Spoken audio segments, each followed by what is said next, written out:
Is Nvidia making the RTX 3000 obsolete? I'm going to tell you how they're doing it, and you're not even noticing it. It's going to eventually force you to upgrade in the future. Watch until the end, then we're going to see exactly what's going on. Hardware unboxed, benchmarks of the new Hogwarts game. Spoiler alert, most of these GPUs, like this is a 3070 with only 8 gigabytes of VRAM, they were getting absolutely crushed if you really start to turn up the graphics settings, especially at 4K. Like if you want to play at 4K, you almost need a newer generation GPU.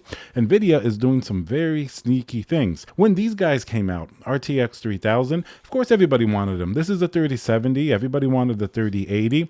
This has 8 gigabytes of VRAM. The 3080 only 10 gigabytes of VRAM when it came out. So, all right, you have that going for you. You're playing your games at 1440p. Now you have a new game a few years later like Hogwarts. What happens when you turn this GPU on and you try to play the game? Well, guess what? Nvidia knew that 8 gigabytes of VRAM is way too low. They knew that 10 gigabytes of VRAM was way too low, and it was going to force you to upgrade in the future.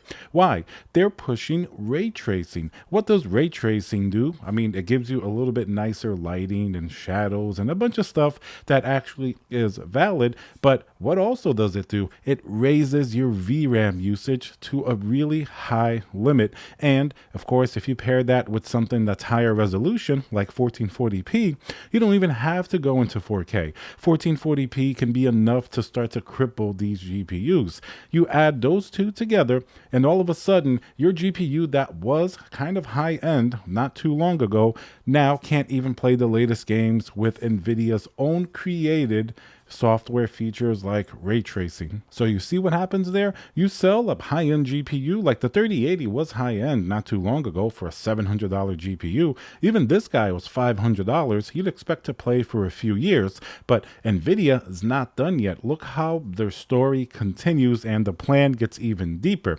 So you're saying, all right, so if you don't turn on ray tracing and all these new graphical things, you may get some decent performance with rasterization. But of course, if you're playing PC gaming, you often want these different things. And now let's hear a word from our sponsor, VIP-CDKdeals.com, a Windows 10 Pro CD key. Add to cart, you put in code CC20. This will also work on Windows 11. You want to go into your settings in Windows, change and adjust your CD key, click activate, and now let's go back to the video. So Nvidia is going to give you something else. They're going to give you DLSS 2.0 is what was available on GPUs like this for the last few years, and it's basically an upscaling technology. It gives you, you can say, free performance by, doing little magical AI things with the resolution.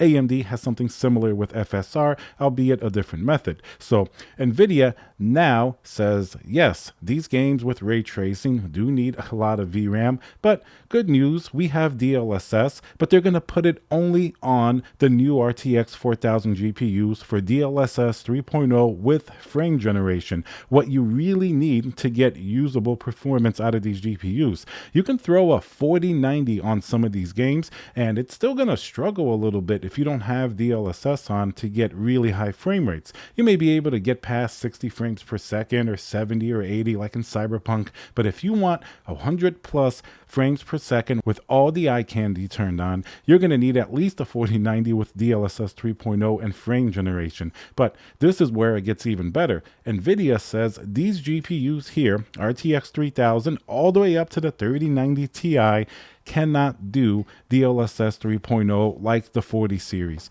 And in a way, they're probably right. The hardware in the 40 series is made so it's more powerful. The user experience wouldn't be so great on these GPUs with that type of technology. But you see the cycle that's created here? It starts off with not great hardware with low VRAM. Let's say this guy, 8 gigabytes of VRAM. And then you want to play at 1440p with all the latest eye candy turned on. You really can't do it. It's going to start to limit, and this is going to drop well below AMD's GPUs that have more VRAM. So you see the problem here? Even GPUs that typically perform worse on the AMD side are now beating this guy. And then you say, of course, Nvidia is going to give you a little bit of a help with DLSS 3.0 and frame generation, but that's not going to be available here. You have to upgrade to the newest GPUs to not only get better VRAM, but also to get better performance and to get that DLSS 3.0. There Therefore, Nvidia's kind of in a way obsoleting these games if you want to turn all your eye candy on. But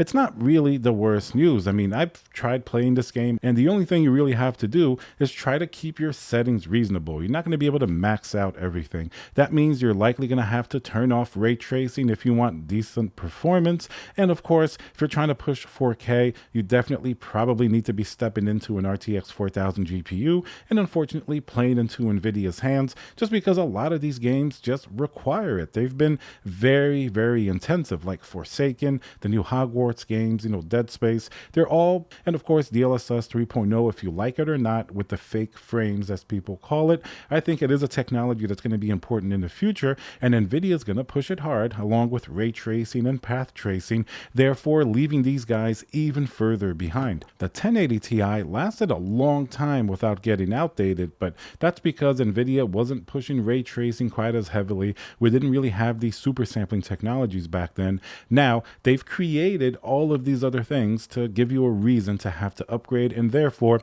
sort of obsoleting these older GPUs. But in my opinion, they're still fine. You just have to keep your settings in check. You're not going to be able to play at the highest resolutions and with everything turned on like you would a few years ago when like a 3080 first came out. You could do reasonably well with most games. You didn't really even need a 3090. They were close in performance, but you see how the VRAM limitation is definitely a big problem.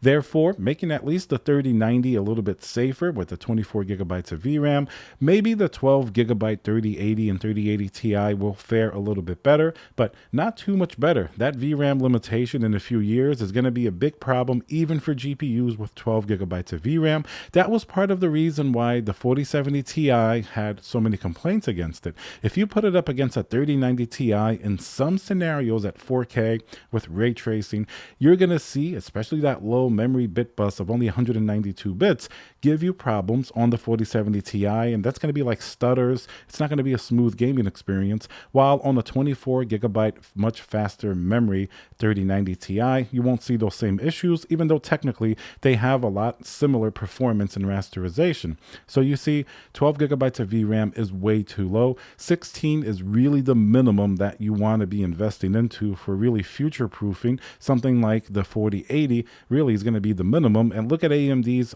7900 XT with 20 gigabytes of VRAM. That's even better. Or the XTX with 24 gigabytes of VRAM. That's going to make a big difference. And in a few years, those GPUs are going to pull way ahead of stuff like the 4070 Ti. The gap is going to get larger because of all of these VRAM limitations.